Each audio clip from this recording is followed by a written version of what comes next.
Welcome back, everybody, to another episode of Talking Triathlon, where you guessed it, we talk about triathlon. My name is Tim Ford. That is James Bale. Jimbo, how you going, mate?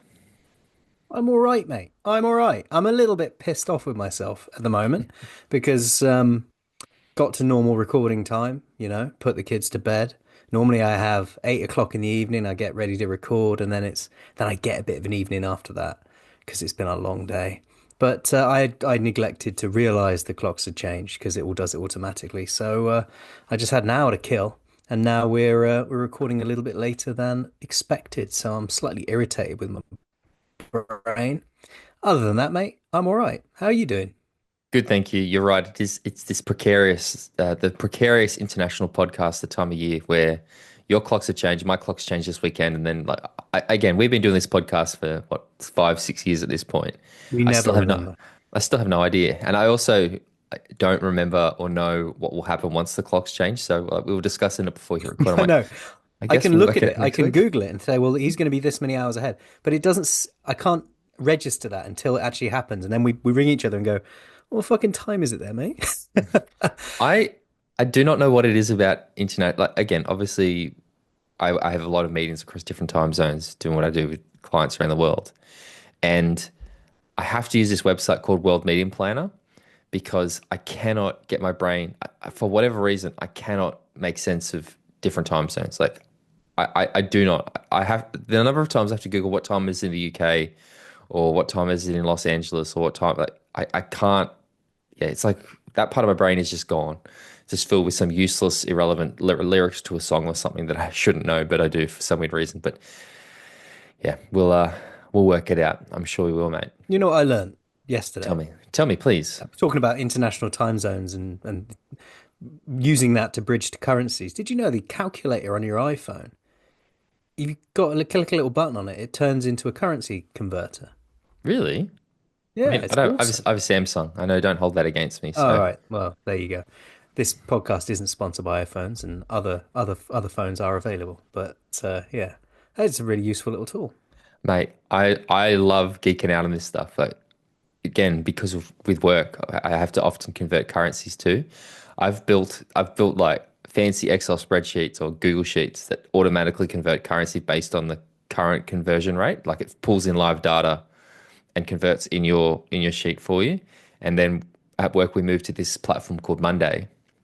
It's like a project management platform, and I needed the same functionality. And the team that built it, it took them so long, and and I'm like, I feel so bad. They said, no, no, it's actually really good because of your need to get this. It's actually something we can roll out for other clients now. Because I hate having to like manually put in different rate. Like I just like it when it all automatically updates and things like that. So yeah, I'm a bit of a fiend for.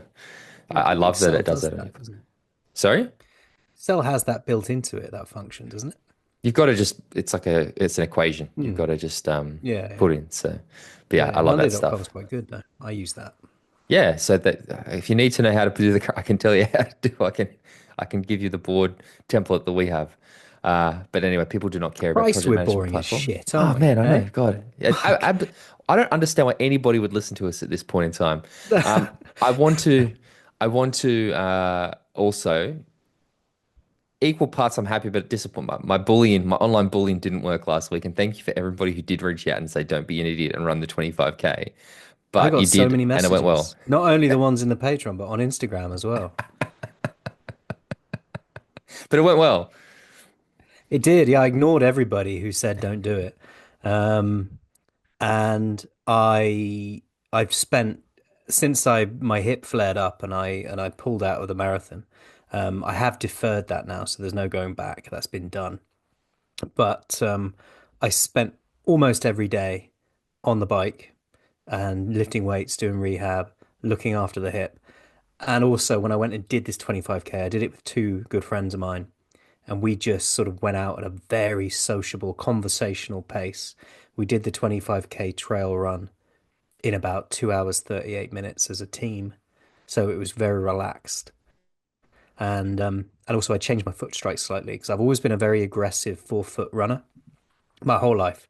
Just very up on your toes, just sort of running like with a lot of forward motion. But I think that might have been aggravating my 39-year-old hips now. So I've I've brought my foot strike back to a more of a midfoot, even sort of rolling through the whole foot type thing.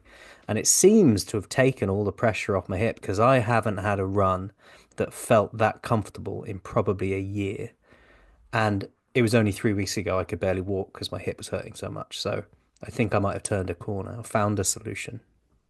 I'd love to hear it. Again, I am actually really happy it went for you. I don't actually care if you listen to me or not, but I'm glad to hear that it went well for you. So that's really, I really wore a good, mate. stupid hat. That's standard for you, though. I mean, Yeah. I understand the reason being that you don't ever want to have those same photos of you screaming. So, It's fucking brilliant though, mate. It really was.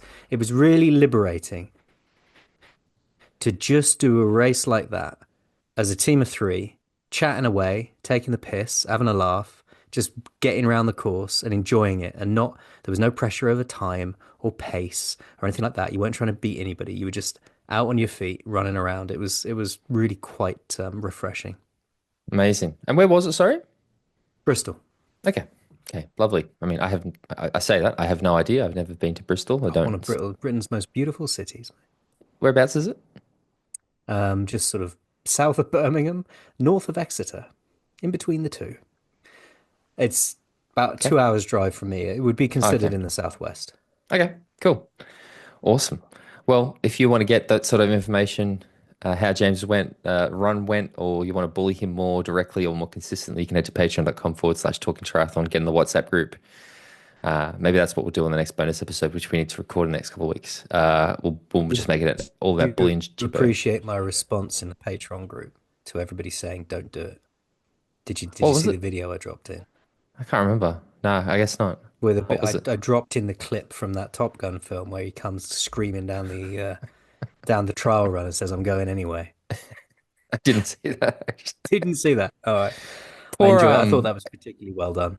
it's also timing. We lost Val Kilmer this week, so We uh, did, yeah, real shame. yeah, that is a shame. But anyway, this is not an entertainment podcast. It's a triathlon podcast, and there has been plenty of triathlon to discuss. Let's get started this week with Ironman South Africa happened over the weekend. The first Ironman of the Pro Series. It was an absolutely stacked field. I have watched bits and pieces of the race. I didn't stick with it because it's a long day and the times got in the way. But it was a weird race. I've thoughts. I've thoughts. What about you? Yeah, I mean, I paid attention to this race. I didn't get the chance to watch it as it was happening because I'd done my race the day before and I had family obligations on the Sunday. It was someone's birthday, so I had to go and sit in a park and listen to the birds and eat the food and all of that stuff. Um, but I was rabidly monitoring the race. And I did have a chat with Andy afterwards to get his insight into it. Um, it was an interesting. Are we doing the women's side or the men's side Yeah, first? let's start with the women's race. Start with the women's race. Yeah, it's an interesting race. I think South Africa, it's a sort of it's a hard swim. It's going to be a cold swim and it's going to be choppy as fuck. And then that bike is undulating. On the women's side, obviously, Anne Reischmann from Germany won it ahead of Marta Sanchez and Katrin Rasbol Christensen from Denmark. I think I Amazing. pronounced that all right, mate. It was a bit Yeah, German, but nailed it's that. still good. Yeah, I think I did all right. Yeah. And yeah, I mean, good on Anna Reisman. Great result. Um, and a strong race, I think. She looked like she had it from relatively early on in the run. Um, she took the lead on the end of the bike, had a gap of over 90 seconds on the run, which doubled to 3 minutes by halfway. Um, but yeah, the deficit never really came down for her. What are your thoughts on the women's side? It was, I think that, and this isn't just the women's race. This is the race in general. It was just, I was very quickly very surprised by the gaps, how big the gaps were. And in the women's race, I think the most, Marta Sanchez had this huge gap out of the swim, and it just sort of became this race of attrition where the gap was so big and just started to get smaller and smaller and smaller. Then Anne Reichman passed her and won the thing. There were athletes in that women's race that I was really, I use the word curious a lot, but I think it sums it up. Was I wanted to see I expected Elvisa to do really well after, she having a crazy year last year. I believe she was a DNF, I think. And again, considering she's racing the T100 Singapore this weekend, it makes sense. Ruth Astle, I was really sad to see Ruth not have a good day from seeing what Ruth put DNF, on. DNF, Yeah, wasn't she? I think so. From what I saw her put on social, she said doesn't make sense. Wasn't injured, was in good shape, just didn't have it. Yeah, just had a bad Um, day. Said she couldn't, like she was struggling to get over 150 watts on the bike. Just made it a mm, really long, hard day. yeah, so that added a thing. But I mean, Anne Reischmann is such a class athlete. I think did she win? Was it Ironman Cosimo last year as well? So she's sort of in this continuing that form across. But yeah, really really well done by Anne Reichman. The other moment was, I don't know if you saw on the broadcast, but it was the Australian. I'm struggling to remember her name right now. Chloe Lane, who was right in the hunt, and there was footage of her having a flat tire and being in the process of trying to change a flat tire. She couldn't do it, and this age grouper actually stopped to help her, and I thought that was really just a shout Yeah, out that was to pretty cool. So yeah. this guy stopped to help her fix her puncher, spent, a good chunk of his race taking time out to try and help her fix her puncher. And then I think neutral service came along and gave her Yep. a hand in the end as well. And then she came back to the finish line for when he crossed the line and gave him his medal, Oh, that's which I thought was amazing. really, Yeah, really yeah, badass. that's really amazing. It's moments like that that are really good with triathlon, I think. So just wanted to shout that out. But yeah, women's race, like I said, interesting is a word I'm going to use a lot today, talking about what happened in Yeah. South Africa. So what about On the the men's men's race? side, it was interesting, wasn't it? Because M um why can't I remember Martin van Riel's name? Led out the swim, but Ditlev wasn't too far behind.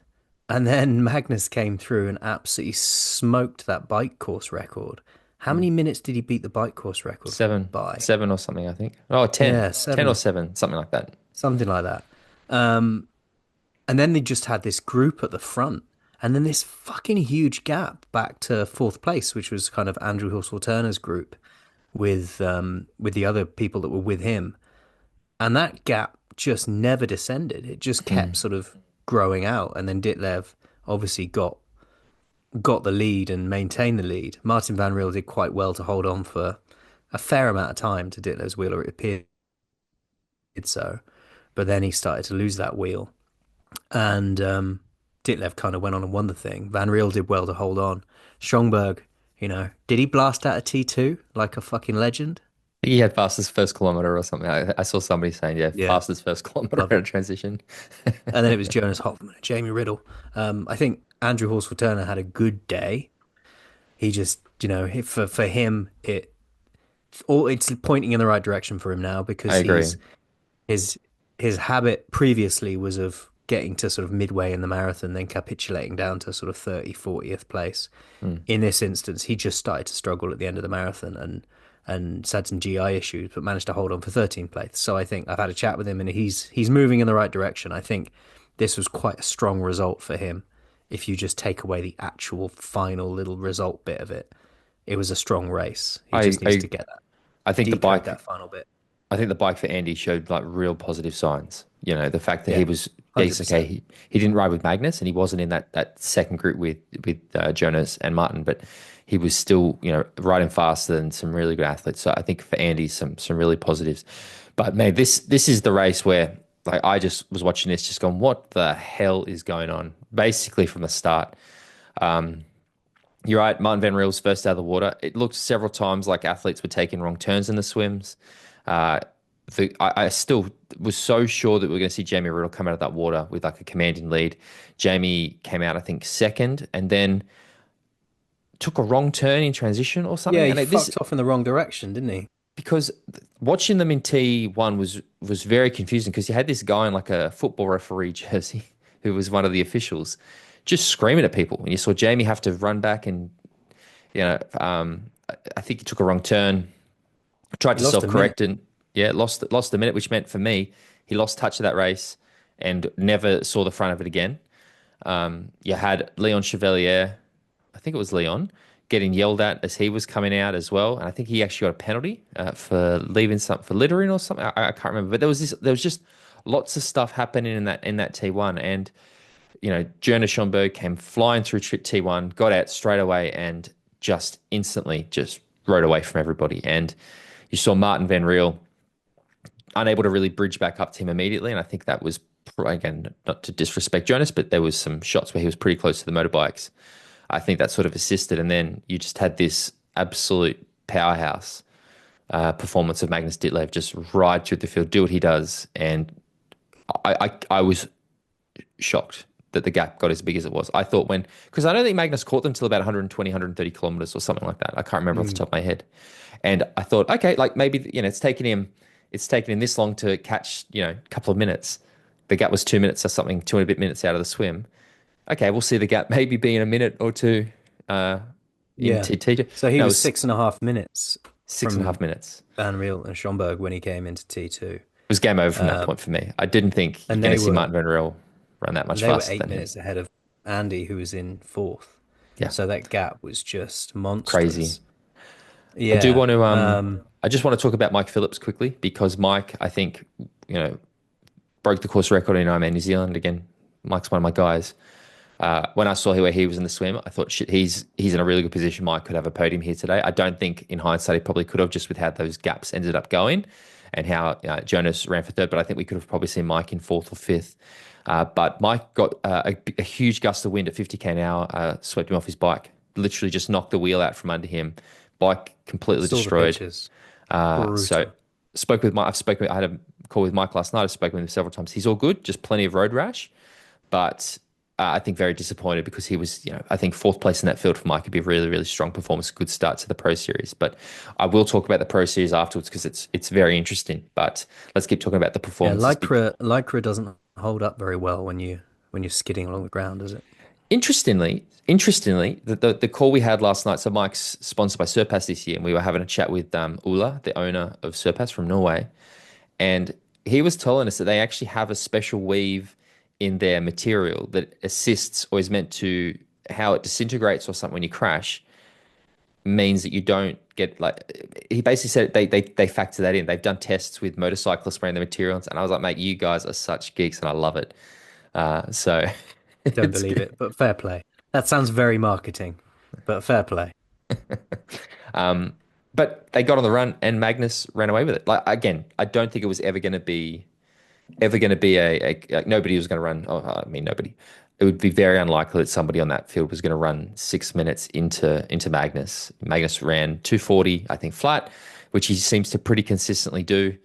It was a very Magnus performance, right? He swam his swim, he rode his bike, and he ran his run, and he won the thing. Yeah, Van Riel crossed the line 4.5 minutes behind.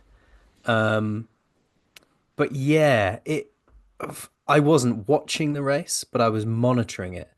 And at no point did it feel like Magnus was racing anybody. No. It was like he was just time trialing his way through the race. Yep. It didn't feel like there was any jeopardy, particularly. Whatever happened around him, he was going to finish in that time. Do you know what I mean? He was going to get his 7:44.55. And then it was up to the others to either go a bit faster or to go a bit slower. It didn't feel like, even if Van Riel had caught him on the run and passed him and beaten him by 30 seconds, I don't feel Magnus's time would have changed. I don't feel it would have been a race there. It was just, this is what I'm going to do, chaps. And if you can do anything about it, fair play to you. But if what you're going to do is beat the bike course record by 7 minutes, then you can kind of rely on that, can't you? Yeah. And then run a strong run at the end of it. I think that's the thing that I'm a bit sort of surprised by. I didn't think the times were as fast as I expected. I know that South Africa is not a fast course, but it's also not a super it's not like Nice where it's got huge climbs or anything. Isn't it? It's an undulating kind of punchy, muscular bike course with a fast run. Like the run course is quite fast. So I was a little surprised with the run splits, and I guess it shows the toll that the bike with the wind took on it. Yeah. The other thing I want to talk about is some of the athletes that didn't perform as I expected. And I think the most obvious one that comes to mind for me is Leon Chevalier, who finished, I think, in 13th place, just ahead of Andy. I could not understand what happened with Leon. Like, not even normally Leon's weakness is the swim. I think he came out with that group, so he was in a really good position to swim and just went backwards all day. I would have I would have expected to see Leon come out of the water in that position to get himself to, he is a very strong cyclist. He's ridden faster in Kona than Magnus has. He's a very good cyclist. I would have expected to see him, ride himself well towards the front of the race. Maybe just a bad day. I know a lot of people in South Africa got sick. I think we had Cody Beals DNF. I think we had somebody else DNF. Was it Matt Hansen? I can't remember. There was a few. But yeah. So Leon, Leon's now in the position where he's going to have to do another Ironman for the Pro Series if he wants, because of the gaps. I think unless you're in the top three, you have to do another Ironman because you just didn't earn enough points at this race for the Pro Series. I think, you'd make more points if you went and did a 70.3 than you would have at this race. So just because of how big the gaps are, which I think is an interesting wrinkle. Yeah, so the chaos starts. Yeah. I know you've got Andy going to Texas this week, in a couple of weeks, for example. Yeah, absolutely. I was impressed by Schomburg, mate. Same. So was Because I. he didn't do his standard, kind of straight out of T2, straight to the front. I mean, he might have done, but he managed to measure his efforts more than I think I've seen him in the short course game. So an impressive result for him. But yeah, like you say, Andy's going to Texas. He's going to build on this. But I want to shout out for Rasmus as well, defending champion going into this race, night before starts, with all the GI stuff, vomiting and all the other bits and pieces, and then wakes up with a fever at 3 a.m. So just realistically couldn't start the race. So it was a real shame to not see him out there. It's always a shame, whoever the defending champion is, if they don't get a chance to defend a title that they want to, that's a shame. He would have added an interesting dynamic to it as well with his power on the bike. Like, I think that's Yeah. the thing, that those guys that I expected to sort of shake up the bike, in particular Leon, Rasmus, even to an extent Jamie, Matt Burden as well. I think Matt Burden DNF'd, didn't get the chance, or didn't even start. So that's what I mean. This race really didn't play out the way I expected, and I was quite vocal about how I sort of thought the race would go, and I thought that one guy in particular would have a huge impact on the race, and that was Jamie Riddle. Debut Ironman, very young athlete, raced the Olympics last year, finished 5th place with an 8:09, ran a 2:46. Jamie was good first showing out there. I think that whatever happened in T1 really derailed his day in a lot of ways, because he then wasn't able to go with Marten and Jonas. Whether he would have, looking at his bike ride, it wasn't what I expected, just because of what I've seen him do at short course, which is a very different beast. I think it was a really measured, smart debut Ironman run from Jamie. And he got a qualification slot, didn't he? Top 5 Yeah. qualify. So, Correct. for that first real hit out, good work, job done. The other thing then we talk about with the Pro Series, and I don't know if you did you watch any of the race? Did you have the broadcast on at any point? No, I couldn't. I wasn't in a position to be able to. I could barely get the tracker to work where I was in the park, Well, which I hear was quite a good thing, wasn't it? it should honestly just be a theme on this show, or I think probably a few triathlon shows, is the hell is going on with triathlon broadcasts, because man, it is not easy. It is not easy to be a fan of this sport sometimes, and trying to watch this race was I turned it off. Like, honestly, the reason I Was stopped it really watching that bad? I saw it's a lot of comments in the Patreon group. I endless wasn't in a ads. position to engage particularly. Endless ads. Like, I Really. think I put up a joke at one point saying, "Can you, James Bale, please organise to get Elizabeth from Tridot on the podcast, because she got more screen time during the race than Magnus Elizabeth. Ditlev and God, Anne she's Reischmann." always there. Man, honestly, I'm at the point now where those brands that advertise, I actually don't want to use their products, because I feel like they're enabling this. It's honestly outrageous. It is so difficult, man, it was grim.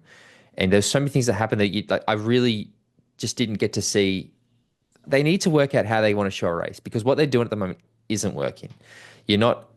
I think the graphics and stuff they have up there are quite good now. It's funny how we've gone from this like, the problem is the graphics. And now they've got the graphics right now that it's like this, what they actually show has gone so far backwards. It's just, mate, honestly, I can't, it was like Problem for me, I mean, I didn't watch this one, but the problem for me with Ironman Broadcast is the lack of charisma in 100%.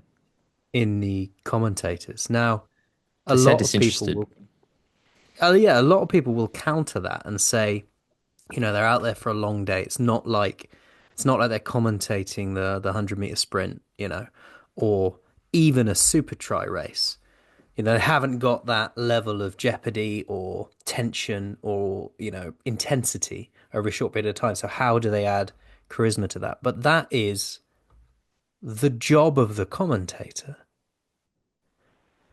You and I are both big fans of Test cricket. Hmm. I can sit and listen to Test cricket commentary on the radio, whatever, and I don't get bored because it ain't.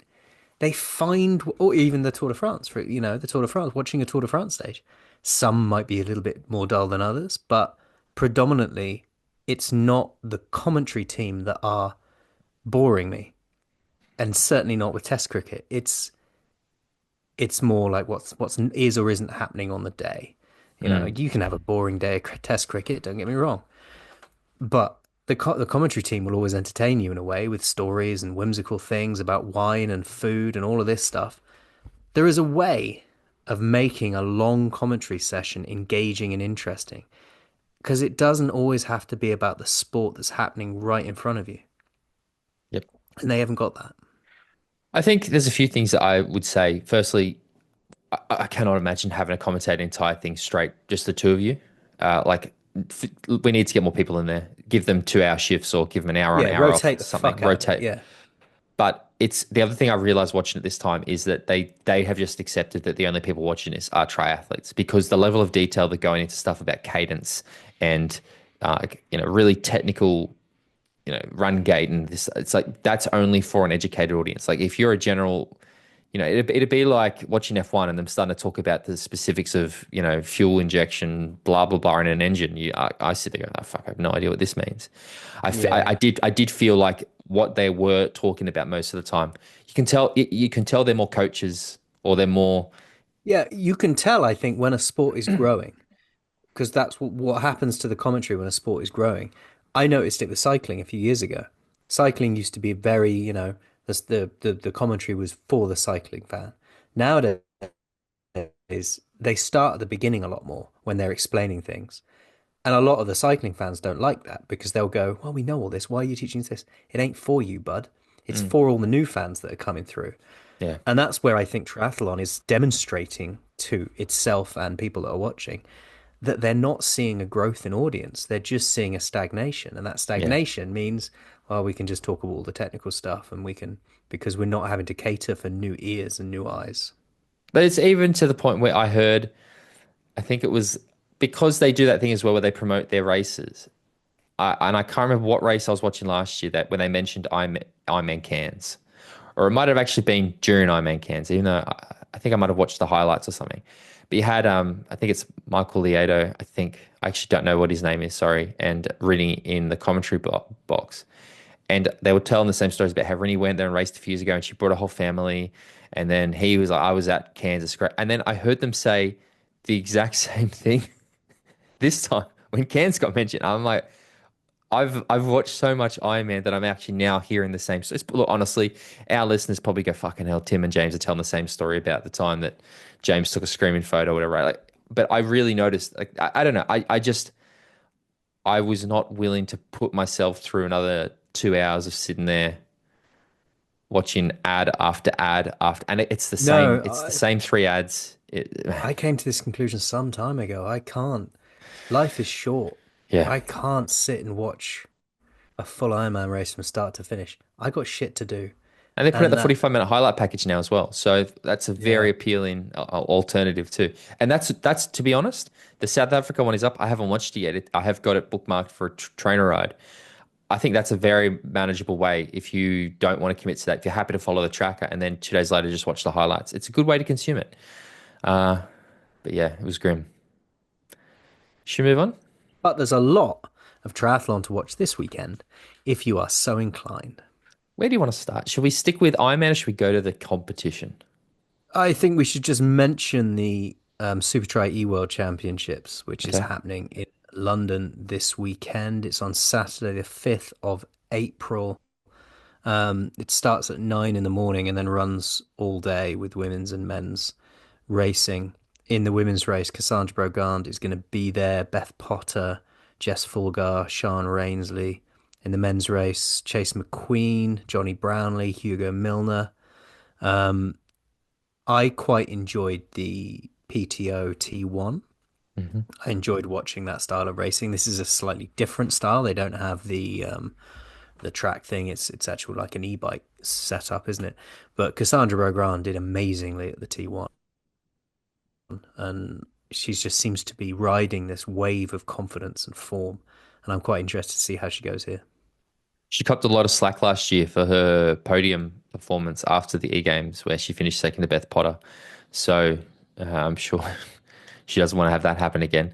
I'm the eGames is this thing where I never get excited for it. I have never once in my entire life been excited for the eGames. I've probably said it on the podcast, but I was probably lying. But when I then see it, I quite enjoy it. Uh, Yeah, so do I. I really do. I'm not probably going to tune in for it this year just because I've got to work on Sunday, but yeah, Saturday. Chase It's on Saturday. Saturday. But yeah, time zones, mate. Don't forget there's time zone differences. Your Saturday Australia. evening, you'll be all right. I'm getting up early to fly. But we're talking, Chase McQueen defending champion, Cassandra Brigard, his partner in the women's race, Beth Potter defending champion. Like it's a good little field. Really happy to see Johnny Brownlee racing again. He has just kind of how I just what I can't understand is how Jonathan Brownlee, gold medalist, one of the Brownlee brothers, has just sort of vanished. I Mm. don't know what he's doing. I don't know where he is. I never hear about him anymore. He has just Yeah, I feel that. vanished. It's like he never fully committed to the long course. He's just become this kind of enigma name that you see every now and again. It's like, oh, there he is on And the you start don't, list.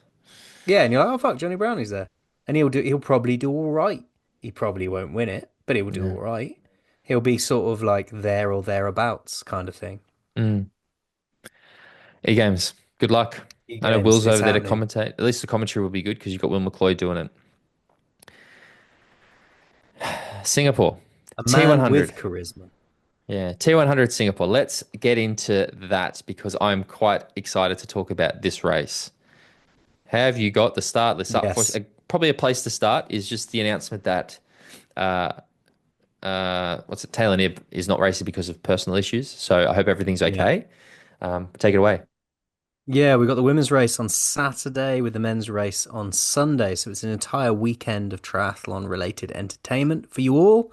Um, Taylor Knibb has said she's pulled out of the Singapore race due to personal reasons. She said, due to personal reasons, I'll not be racing or traveling to T100 Triathlon Singapore. I'm looking forward to racing the next stop of the tour at T100 Triathlon San Francisco, which is a real shame. I hope she's okay. Sending her our best. Removing that element from it, it does open up the race somewhat, doesn't it?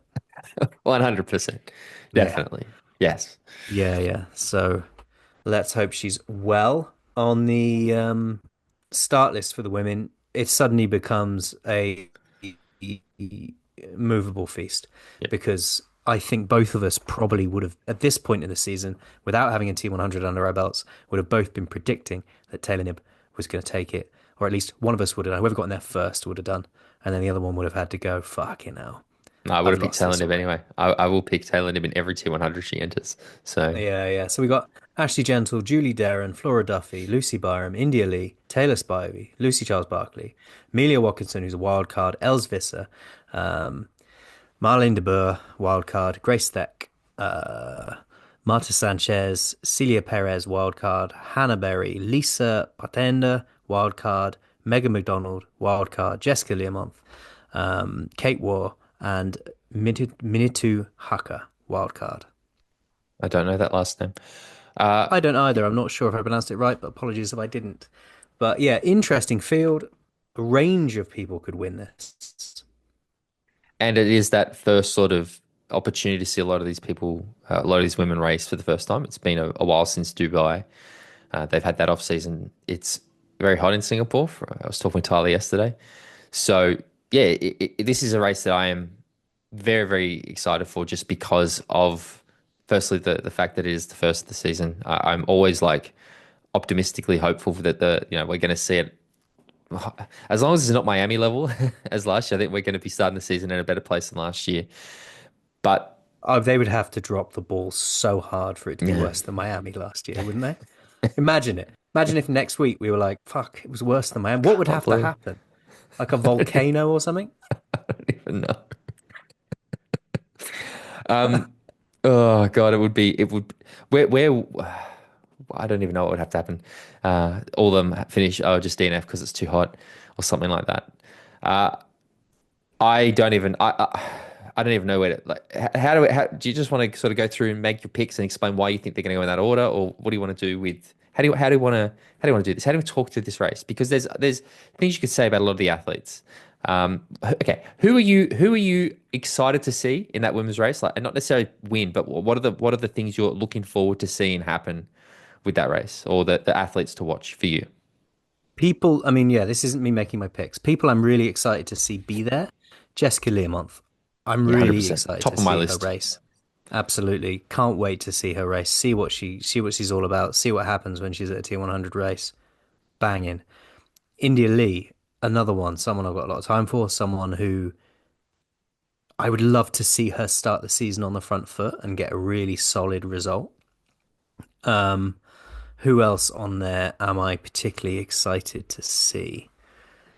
Taylor Spivey, another athlete who, stepping up from short course, getting herself a T100 contract. Very, very excited to see how she goes. I think she's got a bright future ahead of her in this series. And Lucy Byram as well. I love watching her race, and she's got such a powerful swim that she's always at the front. She's always there and thereabouts on the bike, and it's not going to be long until she converts one of those amazing starts she gets into a really, really solid finish. I Who are you think excited to see? every single short course female pro on that start list, I'm really, and by that I mean people that have a history of racing in short course. So Ash Gentle, always Julie Darren, Lucy Barham as well, just because of I feel like Lucy Barham is an athlete that kind of like I spoke about with Jamie Riddle before, makes an impact on the races she's in. She's so strong on that bike that she features. India Lee, definitely. Flora Duffy. Where's Flora Duffy going to be this year? Again, Flora Duffy's such a great athlete. We saw her win in Tokyo, and then the way she went off the front in Paris. I would expect her, once she really works out this longer distance racing, to do really well. I think she podiumed at a few of the Tier 100 events last year. Taylor Spivey, great call as well. I mean, friend of the podcast. I just always want to see Taylor Spivey do well.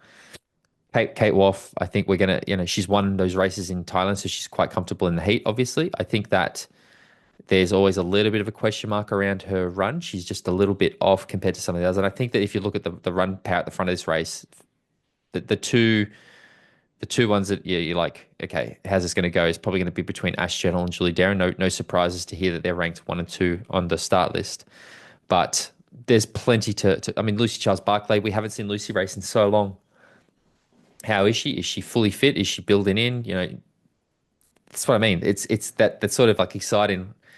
Where are we at? What's going to happen at this race? So how do you want to do the picks? Do you want to go through and we'll pick our top three? We'll start from three each, and then we'll give our explanations as to why. Do you want to do it that way? I quite like that way of doing it. Yeah, okay. So are we gonna start with three and then two and then one? Yeah. All right, go with Who's your three third then. pick? Who's your pick of third? Who am I picking for third? Oh, Ashleigh Gentle. cool. Interesting. How come? Mhm. Because she's an amazing athlete. She's second in the T100 standings, second in the world ranking. She is like, defending Singapore champion. She won in Singapore last year, did she not? Correct. She did. Um, Great in the heat. I have just got a feeling that she's gonna have a very solid podium, but not the win quite yet. Okay. Okay. I'm going to pick Flora Duffy for third place. I think Interesting. Not a bad shout. I think that Flora is such a strong swim bike runner, like just triathlete. She's going to be there or thereabouts. I just think some of that run power at the front is probably going to be a little too much, and she will. I think she'll get off the. I think she'll probably get off the bike, very close to the front, and then it'll just be a. I think some of the other runners will run a little bit faster. So I think Flora is going to be in for a really good performance. So yeah, Flora Duffy third place for me. Number two. You've got to go first now. Okay, I'm gonna put Ashley Gentle at number two. And that's only because I think the person who's going to win is just going to slightly outrun her. That's the only reason. I think that we're going to see a very, very similar sort of race. I just think the person I'm going to pick for first place is just going to run a little bit quicker. But I think Ashley's going to have a really, really strong performance. And I actually expect it to be quite an exciting run. Unlike last year, I don't know if you remember, she ran, was it Lucy Charles at the front? And then Ash slowly ran into her, ran past her. So I think we'll see Wasn't something. that slow either. She ate her up come the end. You're right, yeah, quite quickly. Yeah. So I think that there's been some changes to the start list compared to last year, which means there's going to be a slightly different dynamic. And I think the athlete I'm going to pick for first has a bit of momentum coming with him from last year as well. So one other athlete I'm probably going to pick for first. But who's your second place pick? Do we think Lucy Charles-Barclay is going to start? Yeah, I think so. She's there. Okay. Then I'm going to pick Lucy Charles-Barclay for second. The solid pick. Solid pick. Yeah. Yeah. For very similar reasons to the way Ash beat her, I think she will be at the front of the race. I think she'll be strong string, strong bike. I just think she'll get outrun come the end. I think that's a very good assessment. I think we forget, and I'm not sure why I have this weird blank spot in my mind when it comes to Lucy, but she is a very well-rounded athlete these days. Extremely good swimmer, extremely strong biker, and a very good runner. Like she's most races she's at the pointy end. So I think you've made a very, very wise choice. I think Lucy Charles can definitely be on the podium. I think we probably maybe have the same pick. No, I know who you're picking for first. We're going to have different first place picks. So you get to go first. No, you go first, because if you know who I'm picking. We snaked. I'm picking If Julie you know Darren. who I'm picking, it's no surprise, is it? So you might as well go first. I'm picking Julie Darren for the win, just because I I knew think you that would. Yeah, the momentum's going with her. I think that, I expect a lot of Julie Darren this year. I could be completely wrong. I know that she sort of went into 70.3 worlds with the weight of the world on the shoulders and did really, really well. So I think Julie Darren is the one to beat this weekend in Singapore on the run. It's going to come down to the run. And I know who you're picking. I know who it is, and I love it. Well, look, I've made the mistake before of not following my gut. And so I think India Lee's going to bounce. I was going to say India Lee. There we go. On the front foot. And I think having had a conversation with her on the podcast recently, her experience last year, she now knows more about herself and how to get the best out of herself than she did last year. And she still won a race last year. I think she's going to bounce into this year with a renewed confidence. Her own words, not mine, is that sort of imposter syndrome kind of deconstructed. And I think we're going to see her start very, very strong. I also, not for our podcast, for another podcast, I'm starting. I chatted with India Lee last week, and I what you're saying, I completely agree with. I think that her mindset is in a really positive place. I think the limiting factor here is the heat. I think you Brits just struggle in the heat, and I will admit one of the things I am surprised by is how few athletes have gone out early to prepare in the heat. Some have. I saw that like Yuri Cool, and I think it was Minna Coolhouse. Some of those guys were in Phuket. I think Mika Newt was over in Singapore for a couple of weeks. I think that from my experience racing the age group race in Singapore a couple of years ago, it is horrific. And if you're not fully prepared for it, I think it can be quite tough. And I expect that to be a limiting factor, not because she's not a great athlete, it's just she's British. And you guys aren't great in the heat. So that's the like little question mark I have over that performance. But I'd love it, mate. I only ever want to see India Lee do well. She is wonderful. So that would be great. Men's start list. Let's do the men's, mate. Starting with the chosen one, Marten van Riel. Then it's Carl Smith, Rico Bergen, Sam Long, Matthias Margier, Yuri Kulin, Frederick Funk, Mika Newt, Justus Neuschlag, Jelle Geens, Menno Koolhaas, Antonio Benito Lopez, Nicholas Mann, Gregory Barnaby, Yannick Schaufler, who's a wild card, Leo Berger, Hayden Wilde, Vincent Louis, Max Dapley, wild card, and some fucking Canadian bloke. What's his name? Lionel Sanders? I Yeah, Lionel. Yeah, we'll call him Lionel. No, Tyler Mislawchuk is the final wild card on the list. It's a good start list. I've really, I mean, not that the women's isn't, but this is a very, very good start list. It really, I mean, the women's is just as good Mm. in terms of range and depth and possibilities. So in terms of equal excitement, but this start list does something to me because it's It's just got a basically, real it's basically an hey. ITU start list. That's why I Yeah, like it so yeah. much. And I love to see a start list with Tyler on it. I'm really excited to see how he goes. You messaged me before the announcement was made saying he's got his wild card, and I was absolutely stoked for it. Yeah. So great to see him there. But yeah, we've got so many names stepping up from the short course. I think this is going to be a really fucking fast race, man. Yeah, so do I. I mean, honestly, Mm. honestly, just like Martin, short course, Kyle, short course, Fred, sorry, Justus Nislake, short course, Jelle Geens, short course, Leo Berger, short course, Hayden Wilde, short course, Vincent Lewis, short course, Max Stapley, short course, Tyler Mislawchuk, short course. Like it's literally Sam Long versus the World Triathlon Championships. Oh, mate, what's the deficit going to be? What's it going to be?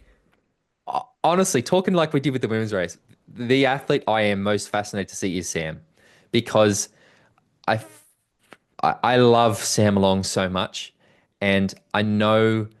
I mean, the emotion he showed at the finish line Dubai last year, it was the best thing that happened in triathlon last year. I loved that so much. I messaged him after. I think it's wonderful. I am so curious to see how he goes because he's so good. He's the best land-based triathlete in the sport. It's just that swim, that pesky, pesky swim. And this swim has some serious horsepower in it. Um, there's a lot. I mean, I think to be honest, I think we need to just remove Marten van Riel. I do not think we're going to see Marten feature very well in this race, purely because he raced a very hard Ironman 5 days ago at If this we point. do see him feature well in this race, then for me it's a foregone conclusion that he wins the series. 100%. I just, But I yeah, agree with you, we probably won't. I, yeah, I'm surprised. Yeah, I think it's a bit of a weird thing that they allow their guys to do an Ironman a week before the season opener, Yeah, but yeah. we're not going to have that conversation again. We've discussed the contracts to death, especially in the WhatsApp group. Um, So like you've got people like Carl Smith, you know, long course athlete Short with a course bit of though. short course. He was Short a course short in course there, guy. yeah, Yeah, yeah, yeah. absolutely. But also holds his own over those long course distances. Well, we've got some untested short course athletes in here versus people with a bit of pedigree. And then there's Sam Long, who stands alone as pretty much the only one on that list who is a tried and tested long course athlete. Mm. Only, if you know what I mean. Yeah, yeah, I know what you mean. Yeah. So, like, we're either going to see a changing of the guard in its entirety, Hmm. or we're going to see some short course guys get a bit of a lesson in what it's like to go long. Which way do you think that Short coin course is going to guys. fall? Short course guys. It's not Yes. long enough. Yeah. It's not long enough. It's hot. Same. I Yeah, think, and I same. think that It's there's so many of them that this is gonna. I really think. I think this is going to be I think it's going to be a race like a lot like a short course race. I think. Look, I think some of those longer course guys will come through, or be there on a swimming around on the bike. I just think. I'll say it now. I'm going to pick an all short course podium. I don't know yet in which order. I'm sure we'll talk about it as we go. But I think again, one of the really fascinating factors, and when you pick your first place, because I think I already know who you're going to pick for first place. I'll explain why I think you're wrong, which is because of the heat.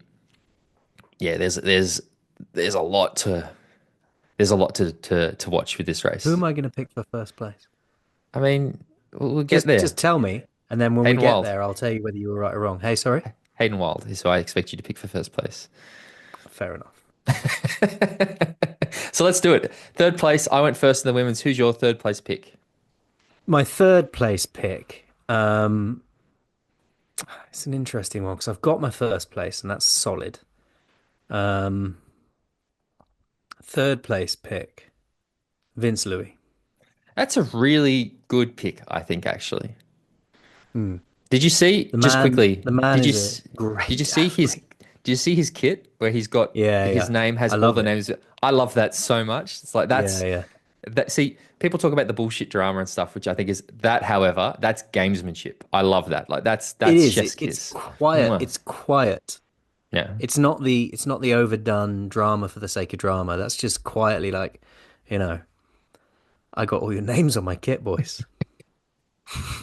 Why? It's Fuck so knows. good. It's so good. It's so good. I love him so much. It's wonderful. No, I think Yeah. Vince is a good pick for third place. Why do you think? How do you see that going for Vince? I just think, good enough swimmer, very strong bike, and I see him being there or thereabouts come the end.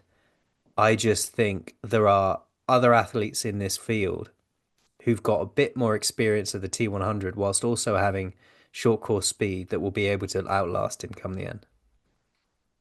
But I I'm wouldn't going be to pick. surprised if it came down to a really close finish.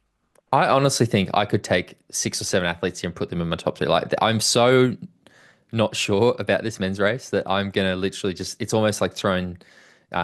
Who's your third then?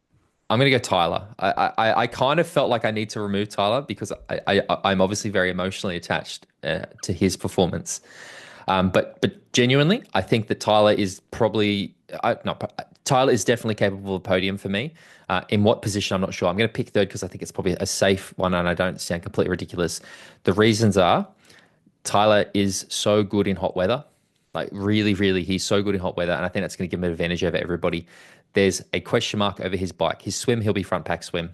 There's a question mark over his bike just because he's still not used to, individual time trial, and the 20-minute draft means it's an individual time trial.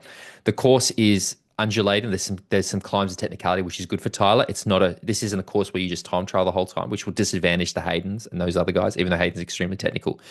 And then he's going to absolutely run the clappers. He's just going to run like the clappers. And I think, yeah, he's going to run himself into a podium if, top three place. So Fair Tyler's enough. third, but could be anywhere from third to first or fifth to first. I think all these guys could be anywhere from fifth to first. So Tyler's my third place pick. And you've got to go first on the second as well. For second place, I'm going to pick Vincent Louis.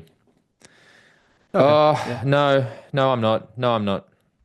No, I'm not. I take it back. Do I? Oh, God, it's hard, isn't it? I'm going to go Leo Berger. Actually, I'm going to pick Leo Berger for second place. Sorry, Vince. I love you, and I talked about your kit so much. I'll, yeah, Leo, I'm going to pick Leo. Really good in Topor last year. I'm very excited to see him race this race. I think for the same reason I'm going to give for everybody. I think we're going to see Leo right up there. So I'm going to go Leo for second place. Fair enough. My second place is Hayden Wilde. Wow. Okay. Yeah, man. Okay, I You was got my wrong. first place wrong. I think we're going to see Hayden, have an amazing bike. He's going to have his standard swim. He's going to catch everybody on the bike. He's going to burn a few He'll be. matches doing so Mhm. and not have the ability to finish off this race and win it. But I think second place will be about where he lands. The the thing I was going to talk about with Hayden, and the reason I'm not picking Hayden for my top three, I love you, Hayden. You know I do, mate. Is we've seen him complain about the heat in Paris, which was hot, but it wasn't that humid. And he talked about the heat in Topor last year, which was again probably hot, but not Singapore is hot. Like it's worse than Kona. Like it's hot. And I just think that the course isn't going to suit him. I don't expect him to be too far. I wouldn't be surprised if he's front pack out of the swim. I don't see him riding away from the field. And I just think the heat might get to him a little bit. But I could be completely wrong. Hayden will either win a thing or come fifth for me, I think. So Yeah, I mean, I for me, he just did. We watched him in the T1, PTO T1 thing. yep. He rode really well to get back up through that field, just didn't have quite enough to finish it off. And then after that race, he said his focus is Singapore, so he's not ready for this. So I know he's focused on this race. So I expect to see him perform. He's also been in the Middle East training where I think it's been quite warm as well. So he has been doing Yeah. some specific heat prep, same as Vince Louis. So yeah, I think it's a good shout. I mean, like I said, I could easily pick him for the top three. I'm just trying not to. Yeah. So that was your second place. Who did I pick for? I picked Leo Berger for second. Yeah. His first So I've got to go place. first now, haven't I? You do. Jelle Geens, mate. Yeah. Yeah. I agree. I agree. Yeah. And So basically, we can just have a chat now about why we both think Jelle Geens is going to win yeah, this race. exactly. I just think, he proved himself last year, huge amount of momentum going in, knows these races well, is fast enough to be there with the short course people who've come up and are experienced it the first time, but has also got that experience to know how to win a race like this. And Mm. that might be the only thing that differentiates people in these early season, in these season openers, because they are going to learn fast and catch up fast. But Yep. right now, he's got a small advantage. I think for me, I didn't expect him to run as quickly as he did in Geelong. That 107 was ludicrous in March. So he's obviously in just red hot form. He's a very small guy as well, which means it's going to make the heat a lot easier. As I said before, I think the bike course, he rode with the front pack in Topor with Hayden and that until, just before transition. But it's not a course that you're going to really time trial. So I think that it's a course that really suits him. His small size will suit the climbs, and then just we know his run form is sub 110 for a half. Yeah, I think that if he just maintains that form from Geelong, he's going to be pretty hard to beat. Fuck, I So wish I yeah, could run a sub 110 for a half. off the Jesus. bike, off the bike. Yeah, I know. I I know. could. I'd like to run a sub Yeah. 120 fresh. I think I have. That's a lot. Yeah. I've done a few of those, but Yeah. it's still 10 minutes fast. Like I would have finished 10 minutes before I come in after having ridden. Like they could do a brick session and they would still be ahead of me. So, yeah, crazy. Mate, I'm looking forward to this Yeah. Yeah. race. I am too, actually. It's strange because I tend to look forward to the T100 races a bit more than you do. And the vibe I've got off you recently when we've been chatting offline is that you're not that interested in this race. You're not that excited by this Tyler. race. Tyler. But then I talk to you now and you genuinely seem to be vibing off it a little bit, which is nice to see. I think it's the Tyler fact. I'm so excited for Tyler. I love how excited Tyler is for it, and I just want nothing but good things for Tyler. So yeah, he's certainly made me a lot more excited. So and again, I have to admit, I do love seeing the short course guys step up. It'd be good if we had a few more of the long course guys in there just to really sort of compare. But there at the next race, we need to rush through, mate, because we're doing really well for time this week. So let's Yeah. quickly Just to rush. say, regarding Tyler in the Singapore race, I'd rather he got his podium and you beat me in your predictions than I got all my predictions right. That would Yeah, make me happier. But I if he's not going to be understand. on that podium, I've got to get it right. It's just sort of you're covering your bases. So you'd be happy if he podiums, you'd be happy if he doesn't because you still got your picks Oh, right. That's a exactly. Yeah, there you that's go. a that's a good way. Oceanside 70.3. I just because of time, I think we're gonna have to rush through this. I've got the start list here, mate. In the women's race, athletes of note: Tamara Jewett, Paula Finlay, Jackie Herring, Danielle Lewis, Alice Alberts. My King was on the start list, but I don't know if she's actually racing because I saw her put on Instagram that she doesn't have a race in mind. So I'm not sure if I wish she was racing. Grace Alexander. I'd love to see a race this. Yeah. Yeah, same. Steph Clutterback. Anyone else of note? I can see there's a lot of names on this list. There's 37. I just don't recognize many of them. So they're probably the main ones for the women. In the men, Lionel Sanders, Patrick Langer, Kristian Blummenfelt, Gustav Iden, Rudy von Berg, Ben Canute, Braden Curry, Trevor Foley. I don't think Trevor Foley's racing. Chris Lieferman, Justin Riel, Mark Dubrick. I don't think he's racing. Cam Worth, Sam Appleton, Joe Skipper. Anyone else that I can see there that is of note? Jason Pole, David Pleasure, Jake Birtwistle is on that, and I actually know he's at Casper Stornes. Anyone else? Anyone else? Anyone else? Anyone else? Bloody hell, there's 75 men on the start. Jesus. Seth Ryder, Be short course guy, interesting you to can see step and be up. interesting to do a bit of a deep dive into how it went Yeah, we'll when it's definitely over. recap it next week. Just want to quickly make picks, and we'll talk about why, and then we'll wrap it up for this I haven't week. got the start list in I just front of me, so literally no. just You make your picks. I know, but I'd stop listening. fair enough. I think, oh God, women's race. Steph Clutterbuck in third place. No, Jackie Herring third place. Paula Finlay second place. Tamara Jewett first place. Yeah, it'd be Tamara great to see Jewett has Tamara do it do well. she's been off. Like she just sort of went MIA last year. I think going away from the T100 is going to Yeah, be a good thing for totally. her.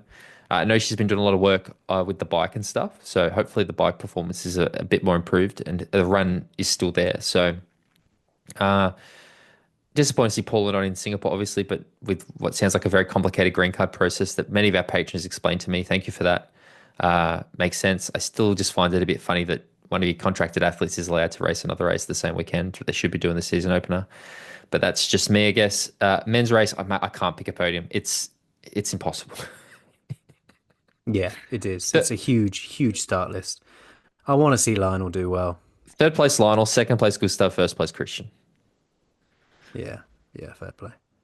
It's going to be an I'm interesting race. I hope the broadcast is better than the previous one. I'm It again won't just be full it of won't be. I adverts. know it'll be terrible. It'll be crap. Um, I am very keen to see Kristian and Gustav. Probably Gustav more than Kristian. Kristian's always good. Uh, I hope we see that Gustav is really, I think if Gustav is back to where he was, he'll win this race. I'm just not sure if he's there yet. So we'll see. But plenty to get excited about this weekend. If you are a fan of triathlon, we haven't even touched on this challenge to Banias. I don't have the start lists. I know that I think Sam Laidlow is on the start list. I'm not sure if he's racing.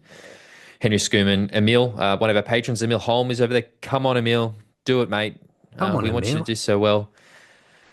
That's it, Jimbo. If people want to find out That's it. more, where do they need to go? If you want to support the show, jump on at patreon.com/talking triathlon. You can follow Tim at T414 on Instagram, and I'm at bale.james85 on Instagram. We are on Instagram as at Talking Triathlon, and we're also the best place to engage, really, other than the Patreon group, is to leave comments on the YouTube, which we will generally chat away to people on there. But yeah, if you join the Patreon community, you'll be part of the world famous WhatsApp group. Correct. We had a few new people join this week, so thank you, everybody. As I said, we'll be doing a Patreon episode soon. Next week, I'm away for camp, Jimbo. I don't know if I told you this is an off-air conversation, so you might need to rope in. I'll find somebody. I can still do bits and pieces, but anyway, guys, thank you so much. A pleasure as always, Jimbo. I will talk to you hopefully next week. Cheerio.